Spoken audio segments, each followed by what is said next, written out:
পোলা এক মায়ের খুব ভালোবাসে, দুনিয়ায় আর কিছু চায় না মায়া ছাড়া। আচ্ছা, কিন্তু মায়া পোলাডারে পছন্দ করে না।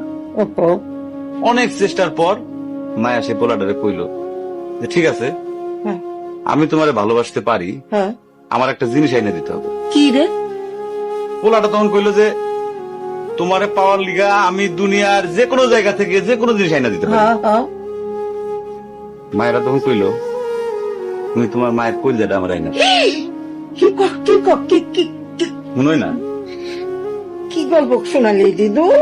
পোলা তখন দৌড়াইতে দৌড়াইতে তার মায়ের কাছে গেল, হ্যাঁ মারে যা কইল হ্যাঁ মা আমি একটা মায়ের ভালোবাসছি, আমি তার ছাড়া বাঁচুনি, হ্যাঁ কিন্তু ওই মায়া আমার একটা জিনিস নিয়ে যাইতে কইছে, সেটা হলো তোমার কলিজা।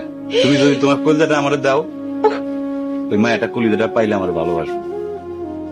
মা তখন কইল তুই আমার একমাত্র বুকের ধন, তোর সুখের জন্য আমি সবকিছু করতে পারবো।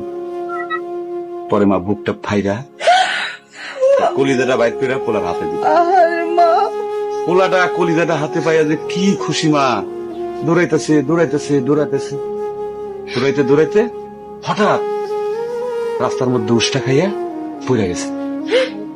হাতের কলিজাটা হাতের থেকে সুইটা রাস্তার মধ্যে পড়ছে। তখন মায়ের কলিজাটা কইতেছে ব্যথা পাইছো বাজান?